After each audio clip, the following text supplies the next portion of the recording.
মন্ত্রণালয় ঢুকে উপদেষ্টাদেরকে বলছে 2-3 জনকে যে এই আপনাদের ইতিহাস, কালকেও বলেছি একজনকে, এই ইতিহাস দেখেন, আপনাদের পরিণতি এর চেয়ে ভয়াবহ হবে এবং আরো অল্প সময় হবে এইবার যদি ভুলটা করেন। আমার আল্লাহ সাক্ষী, তিনি শুনতেছেন। শাস্তি এবার আরো কঠিন আসবে। অতএব সামনে নির্বাচন হোক আর যুদ্ধ হোক, আমি জানি না নির্বাচন হবে কিনা, তবে যুদ্ধ যে হবে কোনো সন্দেহ নাই। নির্বাচন হলে হতে পারে, বাট যুদ্ধ যে হবে কোনো সন্দেহ নাই। অস্ত্রের ঝনঝন ঝংকার, অস্ত্রের ঝনঝনানি, আরাকান আমাদের পাশেই তো, ভয়াবহ সব অস্ত্রে ভরে গেছে। ওই যে মিজোরাম, মনিরামপুর, 7 সিস্টার, যুদ্ধের আগুন জ্বলে উঠেছে ওখানে। তো বাংলাদেশের চতুর্পাশে তো আগুন জ্বলা শুরু, আর ভেতরে যে জ্বলবে আমি জানি, নিঃসন্দেহে জানি যে এইখানেও সেই ঘটনা ঘটাবার জন্য সব ষড়যন্ত্র ভেতরে ভেতরে পাকিয়ে রাখা হয়েছে। অতএব কোন একটি দলের পক্ষে এই বাংলাদেশকে কন্ট্রোল করা কখনো কোনো ক্রমেই এই পরিস্থিতিতে সম্ভব হবে না। 5ই আগস্ট আল্লাহ যে বিজয় দিয়েছেন, কিভাবে বিজয় দিয়েছেন? সর্বস্তরের সকল দল দলীয় পরিচয় বাদ দিয়ে বাংলাদেশি নাগরিক সেজে ঝাঁপিয়ে পড়েছিল। আল্লাহ তাদেরকে সাহায্য দিয়েছে, ঠিক না? আপনারা মনে করবেন না যে বিপদ থেকে মুক্তি পেয়ে গেছেন, না, বিপদ এখন আরো আসবে। ثم جعلناكم خلائف في الأرض من بعدهم لننظر كيف تعملون। আমি তোমাদেরকে এই বাংলাদেশে, বাংলার জমিনে, পৃথিবীতে তোমাদেরকে আমি জালিমদের ধ্বংসের পরে ক্ষমতা দিয়েছি। আমি দেখছি, দেখতে চাই, আমি মনিটরিং করছি তোমাদের আমল কি, তোমরা তোমাদের কর্ম কি, তোমরা কিভাবে দেশ চালাও, নিজেরা চলো, আমি সেটা দেখার জন্য তোমাদেরকে ক্ষমতা দিয়েছি। বাংলাদেশে এই পর্যন্ত যত প্রেসিডেন্ট এসেছে, যত প্রধানমন্ত্রী এসেছে, একজনেরও পরিণতি ভালো হয় নাই। এই পর্যন্ত একজনেরও পরিণতি কি ভালো হয়েছে? হয় নাই।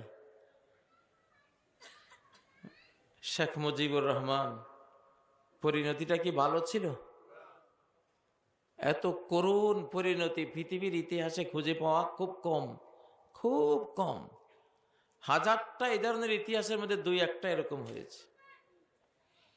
এরপরে জিয়াউর রহমান, উনিও কোনো সুখের মরণটা মরে যেতে পারেননি। পরিণতিটা কতটা ভয়াবহ হয়েছে। আমি সেদিন ছিলাম চিটাগাং, যে সার্কিট হাউসে প্রেসিডেন্ট জিয়া মারা যান, আমি তার 1 কিলোমিটারের মধ্যে ছিলাম।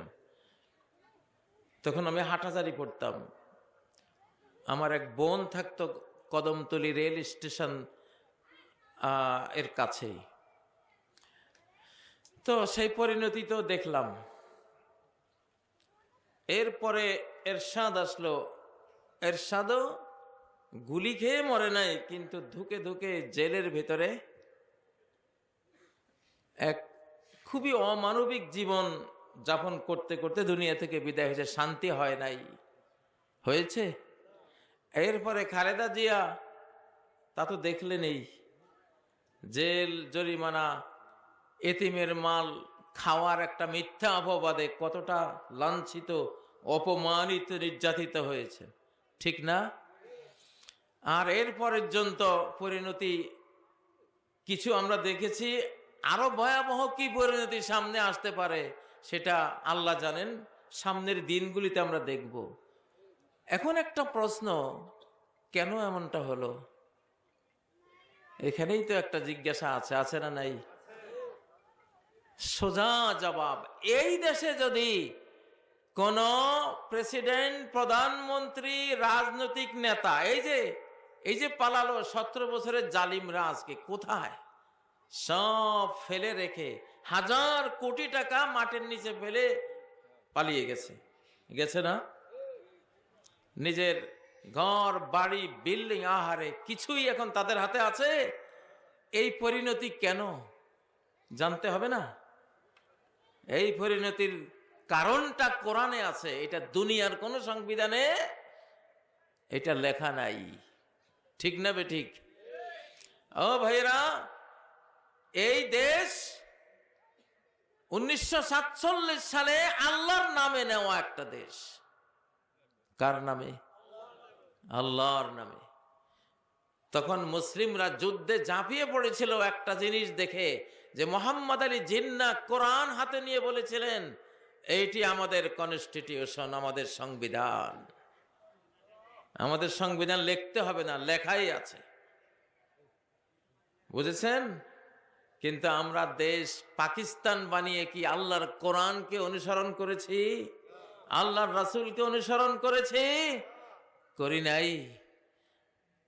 পাকিস্তান ভেঙে গেল ওই কোরআনের অভিশাপে। ওই আল্লাহর সাথে যে বেঈমানি, গাদ্দারি, বিশ্বাসঘাতকতা করেছিলাম, সেজন্য পাকিস্তান 24 বছর টিকে নাই, ধ্বংস হয়ে গেছে। ঠিক নয় কি?